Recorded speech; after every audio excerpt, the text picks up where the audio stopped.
Assalamualaikum warahmatullahi wabarakatuh. Selamat berjumpa lagi dengan saya, yaitu di channel Mokhtar Syahjud.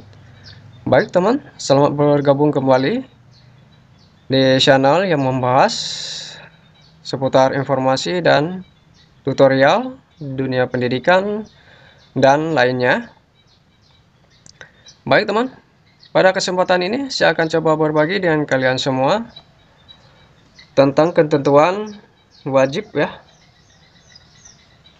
ketentuan ataupun dokumen wajib dan pakaian yang harus disiapkan dan dibawa bagi setiap peserta di saat mengikuti ujian kompetensi guru ya, kompetensi P3K guru pada tahap 1 di tahun 2021 ini.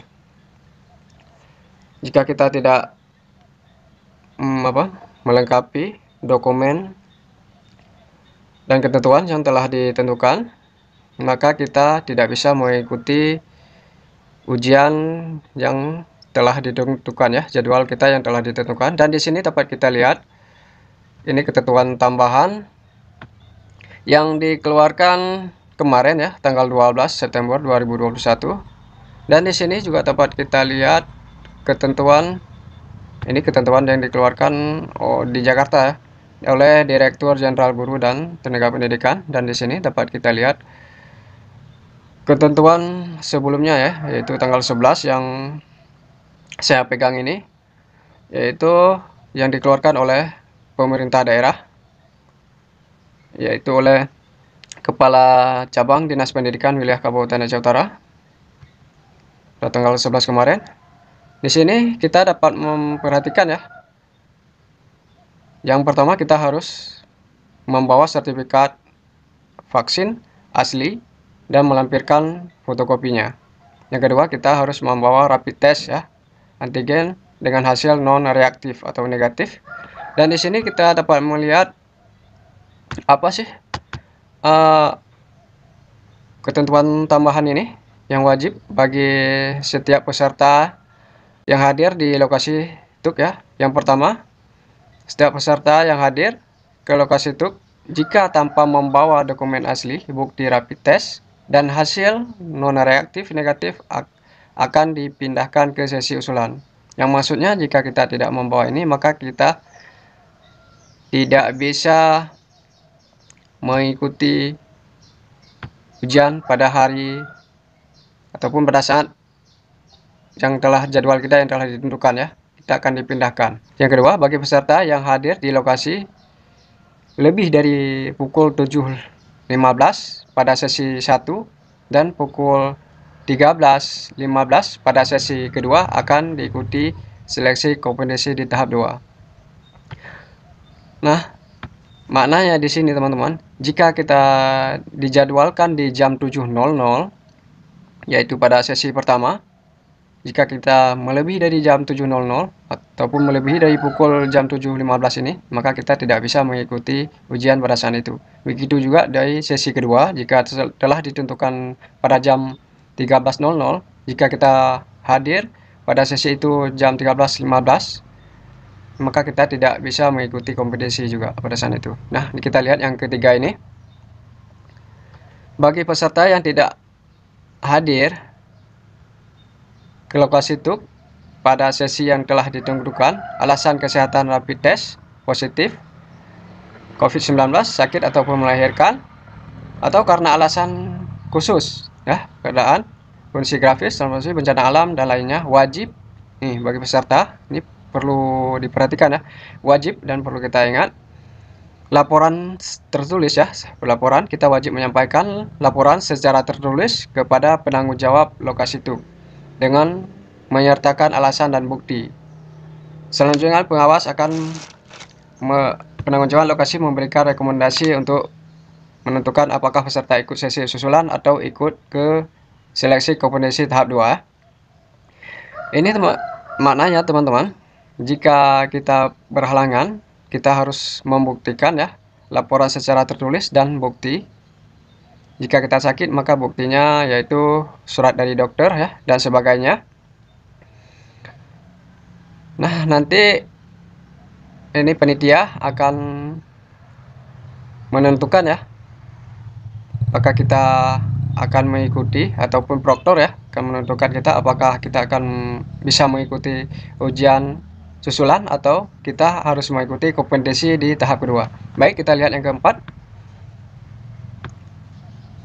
Nah teman, yang keempat, di sesi susulan akan dilaksanakan pada hari Sabtu tanggal 18 September 2021. Pengumuman jadwal dan untuk sesi susulan dapat dilihat di HTTP, ini webnya ya, dapat dilihat teman-teman. Ini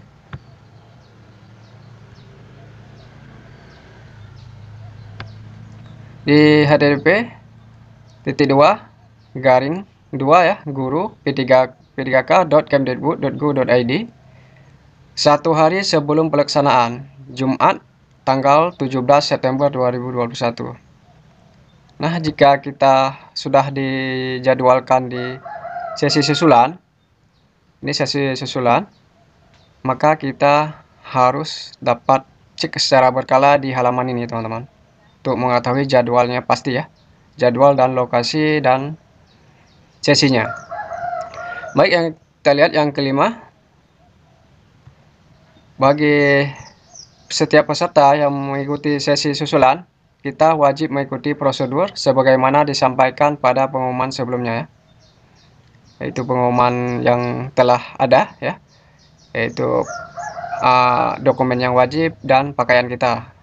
Baik, kita lihat yang keenam. Nah, di sini teman-teman, yang keenam, bagi setiap peserta yang tidak dapat hadir di sesi susulan, baik karena masih dalam kondisi terpapar COVID atau alasan lain, dinyatakan tidak mengikuti tahap 1 dan tidak dapat mengikuti seleksi kompetensi tahap 2. Nah, maksud dari ini teman-teman, jika kita berhalangan sudah 2 kali di seleksi tahap 1 ini, kita di kompetensi tahap 1 maksudnya, kita berhalangan, sakit, bencana alam dan sebagainya, maka kita masih diberi kesempatan untuk mengikuti ujian susulan yang akan ditentukan oleh panitia ataupun Kemdikbud ya. Itu telah ditentukan oleh Kemdikbud. Dan jika kita tidak bisa mengikuti lagi, masih dalam keadaan sakit ataupun masih dengan alasan lain, musibah dan sebagainya, di kompetensi kedua ini kita tidak bisa mengikuti, maka kita tidak akan bisa mengikuti sama sekali di tahap selanjutnya. Dan maksudnya tidak ada tahap ketiga ya, maksudnya lebih tepatnya tidak ada tahap ketiga untuk kita. Kesempatan kita hanya diberikan 1 kali, 2 kali dengan jadwal yang telah kita punya. Tidak ada yang diberi kesempatan ketiga ya. Baik teman-teman, di sini dapat kita lihat lagi ya. Nah teman-teman, di sini dapat kita lihat tata tertib peserta ujian seleksi calon P3K di tahun 2021. Di sini diwajibkan ya tata tertib bagi setiap peserta. Yang poin A dapat kita lihat, kita harus hadir paling lambat 60 menit sebelum ujian dimulai. Dengan maknanya, jika kita ditentukan jadwal jam 7.00, maka kita di sini harus berada di lokasi ujian pada jam 6.00. Begitu juga yang ditentukan sesi kedua, yaitu jam 13.00, maka kita harus hadir di lokasi ujian pada jam 12.00. Baik, kita lihat di poin kedua. Di poin B, peserta harus melakukan registrasi 30 menit sebelum ujian dimulai. Dengan maknanya di sini, jika kita ditentukan jam 7.00, maka kita harus hadir jam 6.30 ya, harus melakukan registrasi. Nah, dengan menunjukkan ya kepada panitia, di sini kita perlu membawa KTP asli, kartu peserta ujian asli, sertifikat vaksin asli, beserta fotokopi yaitu lampiran untuk lampirannya. Dan yang keempat, kita harus membawa bukti pemeriksaan rapid test antigen yang dilakukan secara mandiri dengan hasil non reaktif ataupun negatif. Nah, di sini keempat-empat ini kita harus ada ya, dokumen wajib ya, harus ada.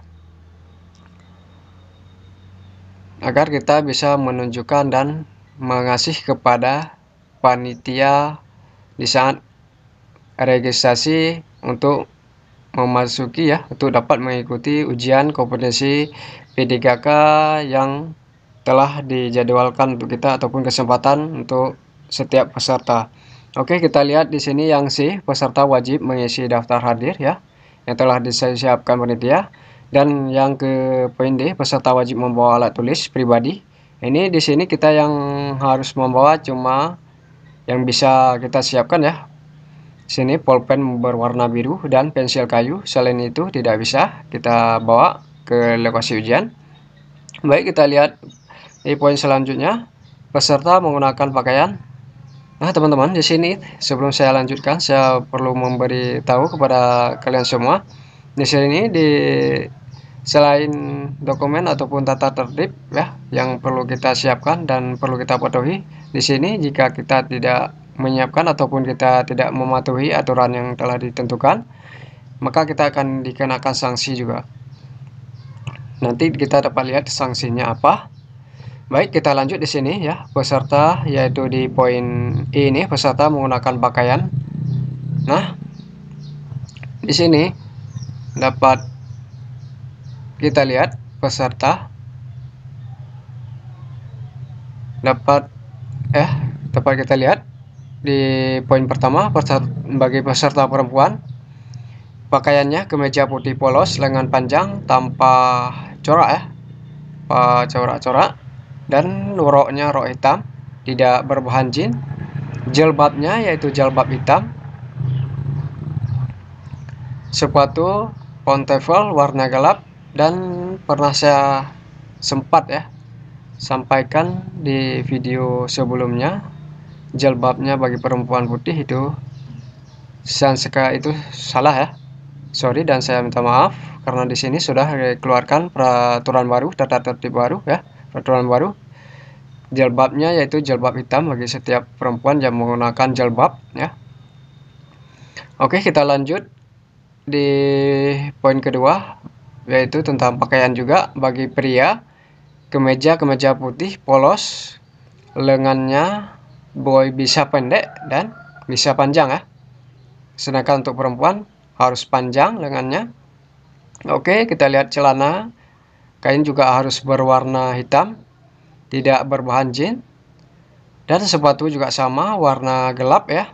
Oke, di sini kita harus menyiapkan masker, dan menurut informasi yang kita dapatkan ya, cuma di sini tidak secara tertulis, kita harus memakai masker 3 lapis ya, dan lapisan luarnya yaitu berupa kain. Dan selanjutnya kita keempat itu face shield, ini harus kita siapkan juga. Oke, selanjutnya ya, jangan terlalu lama.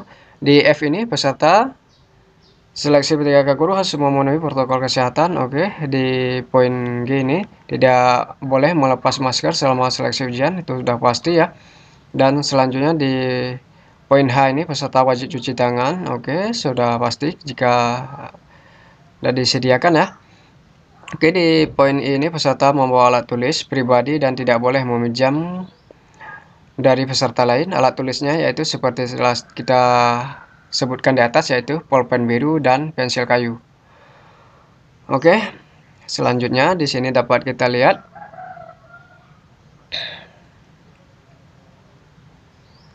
peserta ya, di poin HJ ini harus memasuki ruangan setelah diperbolehkan, baru bisa memasuki ruangan setelah diperbolehkan oleh pengawas ataupun panitia.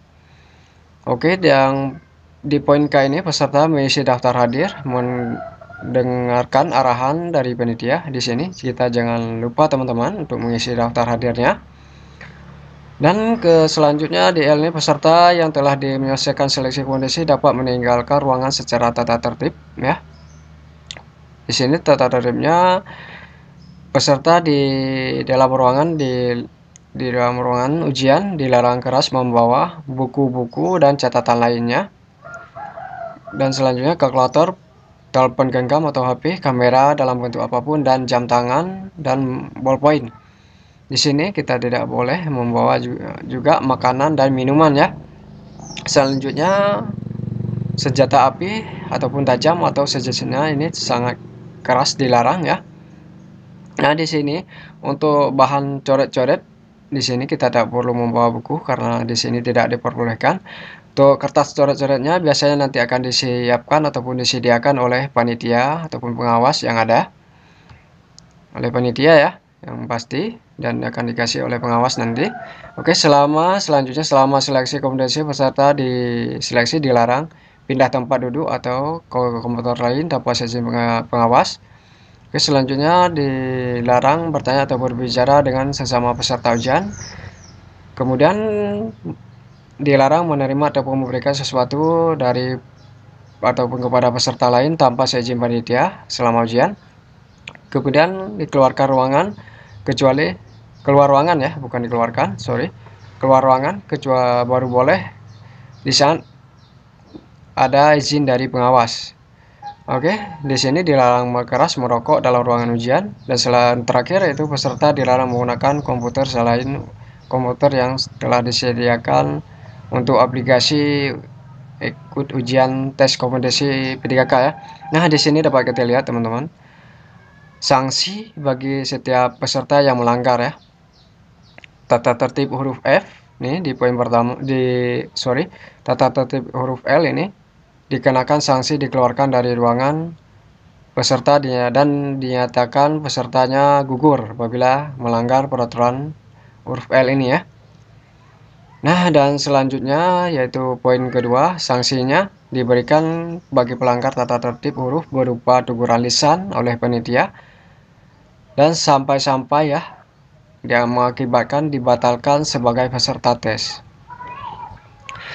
Hanya demikian teman-teman yang dapat saya sampaikan atau berbagi dengan kalian semua. Baik teman-teman, di sini ya, jangan lupa memberi dukungan untuk channel ini berupa subscribe ya, memberikan subscribe bagi teman-teman yang baru hadir di channel ini ataupun yang belum memberikan subscribe, silahkan diberikan subscribe dan diaktifkan notifikasi lonceng notifikasinya agar teman-teman bisa mendapatkan secara berkala ya update terbaru dari kita, informasi maupun tutorial yang kita berikan.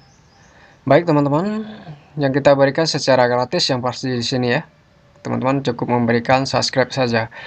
Baik, di sini teman-teman jika ada masukan dan pertanyaan bisa ditinggalkan di kolom komentar dan di like dan di share biar teman-teman kita di luar sana pada tahu informasi update terkini dari kita dan informasi tentang ketentuan dan kewajiban dokumen yang harus disiapkan di saat mengikuti ujian kompetensi P3K tahun ini. Baik teman-teman, akhir kata di sini tak lupa pula saya ucapkan ribuan terima kasih buat kalian semua.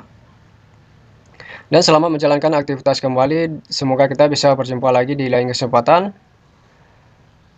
Assalamualaikum warahmatullahi wabarakatuh.